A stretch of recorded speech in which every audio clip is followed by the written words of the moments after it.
എൻ്റെ അന്തരാത്മാവിലേക്ക് ഒഴുകിയിറങ്ങിയ ദൈവകരുണ. October 5, 1936. Arch bishop അനുമതി നൽകുകയാണെങ്കിൽ കരുണയുടെ ഈശോയുടെ ഒരു ചിത്രം അച്ചടിച്ച് വിതരണം ചെയ്യാൻ ആലോചനയുണ്ടെന്നും ആ ചിത്രത്തിൻ്റെ മറുവശത്ത് അച്ചടിക്കുന്നതിനായി ഒരു പ്രത്യേക പ്രാർത്ഥന എഴുതി കൊടുക്കണമെന്നും പറഞ്ഞ് ഫാദർ സൊപ്പോഷ്കോയുടെ ഒരു എഴുത്ത് എനിക്ക് ഇന്ന് ലഭിച്ചു. ദൈവം അവിടുത്തെ കരുണ വെളിപ്പെടുത്തി കൊടുക്കുവാനായി ചെയ്യുന്ന കാര്യങ്ങൾ കാണുവാൻ എന്നെ അനുവദിക്കുന്നല്ലോ എന്നോർത്ത് ഞാൻ ആനന്ദിച്ചു. അത്യുന്നതനായ ദൈവത്തിൻ്റെ പ്രവർത്തനങ്ങൾ എത്രയോ ശ്രേഷ്ഠമാണ്. ഞാൻ അവിടുത്തെ ഒരു ഉപകരണം മാത്രം. ദൈവം എന്നിലൂടെ ആവശ്യപ്പെട്ട അവിടുത്തെ കരുണയുടെ തിരുനാൾ ആചരിച്ച് കാണുവാൻ തീവ്രമായി ഞാൻ ആഗ്രഹിക്കുന്നു. എൻ്റെ മരണശേഷം അത് സഹോഷം ആചരിച്ചു തുടങ്ങുവാനാണ് ദൈവ തിരുമനസ്സെങ്കിൽ അങ്ങനെയാവട്ടെ. എന്നിരുന്നാലും ഞാൻ അതോർത്ത് സന്തോഷിക്കുന്നു. കുമ്പസാരക്കാരൻ്റെ അനുവാദത്തോടെ ആത്മീയമായി ഞാനിത് ആഘോഷിച്ചിരുന്നു. ഫാദർ ആൻഡ്രാഷ് പ്രാർത്ഥനയിൽ മുഴുകി മുട്ടുകുത്തി നിൽക്കുന്നതായി ഒരു ദർശനത്തിൽ ഞാൻ കണ്ടു. പെട്ടെന്ന് തന്നെ ഈശോ അദ്ദേഹത്തിൻ്റെ അരികിൽ വന്ന് ശിരസിന് മുകളിൽ കരങ്ങൾ വെച്ച് അദ്ദേഹത്തെ അനുഗ്രഹിച്ചുകൊണ്ട് എന്നോട് പറഞ്ഞു, ഭയപ്പെടേണ്ട, അവൻ നിന്നെ നയിച്ചുകൊള്ളും. ഒക്ടോബർ 11. ഈ സായാഹ്നത്തിൽ ദൈവത്തിൻ്റെ അനന്ത കരുണയെക്കുറിച്ചും അതുവഴി ആത്മാക്കൾക്ക് ലഭിക്കുന്ന വലിയ ആനുകൂല്യങ്ങളെക്കുറിച്ചും ഞാൻ എഴുതിക്കൊണ്ടിരുന്നപ്പോൾ ഉഗ്രമായ കോപത്തോടും അമർഷത്തോടും കൂടി സാത്താൻ എൻ്റെ മുറിയിലേക്ക് പാഞ്ഞു വന്നു. അവൻ വിരിയിൽ പിടിച്ച് വലിച്ചു കീറി ബഹളം വയ്ക്കുവാൻ തുടങ്ങി. പെട്ടെന്ന് ഞാൻ അല്പം ഭയന്നു പോയെങ്കിലും എൻ്റെ ചെറിയ ക്രൂശിത രൂപം എടുത്ത് കുരിശു വരച്ചപ്പോൾ ഉടൻ തന്നെ ആ വികൃത രൂപി ശാന്തമായി അപ്രത്യക്ഷമായി. ഇന്ന് അവൻ്റെ ബീഭത്സ രൂപം കണ്ടില്ല.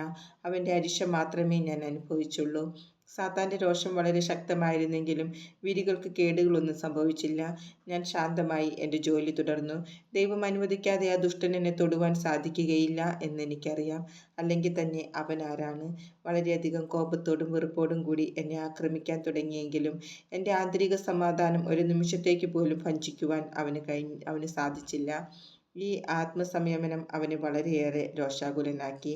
ഇന്ന് കർത്താവ് എന്നോട് പറഞ്ഞു, ഞാൻ നിന്നെ പഠിപ്പിച്ച കരുണയുടെ ജപമാല എല്ലാ സിസ്റ്റേഴ്സും കുട്ടികളും കൂടി ചെല്ലണമെന്ന് നീ സുപ്പീരിയറിൻ്റെ അടുക്കൽ ചെന്ന് പറയണം. എൻ്റെ പിതാവിനെ പ്രസാദിപ്പിച്ച പോളണ്ടിൻ്റെ മേൽ കരുണ വർഷിക്കുവാനായി 9 ദിവസം അവർ ചാപ്പലിൽ ഒരുമിച്ച് കൂടി ഇത് പ്രാർത്ഥിക്കണം. ഫാദർ ആൻഡ്രാഷിനോട് ഇതേക്കുറിച്ച് സംസാരിച്ച ശേഷം സുപ്പീരിയറിനോട് പറയാമെന്ന് ഞാൻ മറുപടി പറഞ്ഞു. അച്ഛൻ വരുമ്പോൾ തന്നെ ഇതേക്കുറിച്ച് പറയണമെന്ന് ഞാൻ നിശ്ചയിച്ചു. എന്നാൽ അദ്ദേഹം വന്നപ്പോൾ ഇപ്പോഴത്തെ സാഹചര്യങ്ങൾ അദ്ദേഹത്തെ കാണുന്നതിന് എന്നെ അനുവദിച്ചില്ല.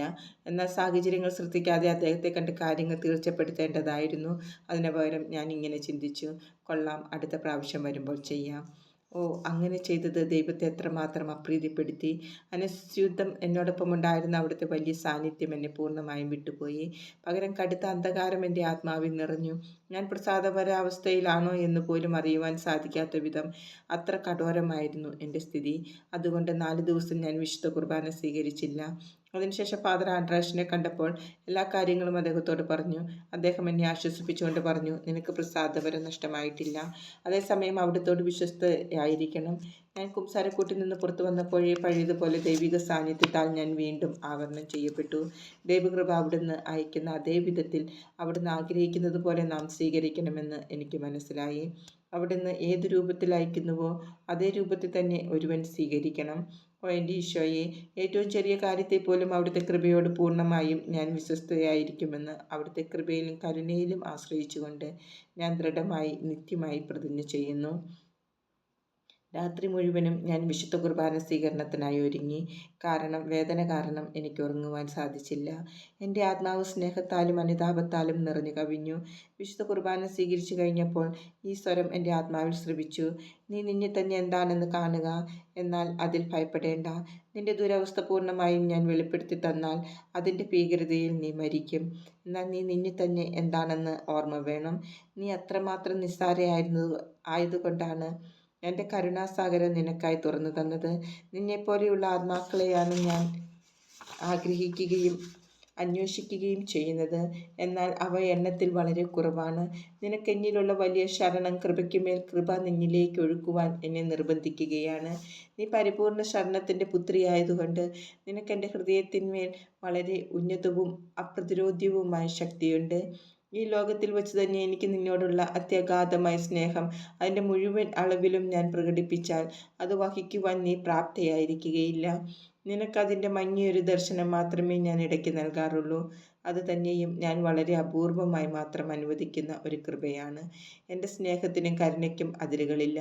ഇന്ന് ഈ വാക്കുകൾ ഞാൻ ശ്രവിച്ചു. എൻ്റെ കുഞ്ഞെ, ഇതറിയുക, ഞാൻ നിനക്ക് വേണ്ടി ഈ പ്രദേശത്തെ മുഴുവൻ അനുഗ്രഹിക്കുന്നു. ഞാൻ അവരോട് കാണിക്കുന്ന കരുണ അവർ മനസ്സിലാക്കുന്നില്ല. അതിനാൽ അവർക്ക് വേണ്ടി നീ എനിക്ക് നന്ദി അർപ്പിക്കണം. നീ പ്രകാശിപ്പിക്കുന്ന കൃതജ്ഞതയാൽ ഞാൻ അവരെ തുടർന്നും അനുഗ്രഹിക്കും.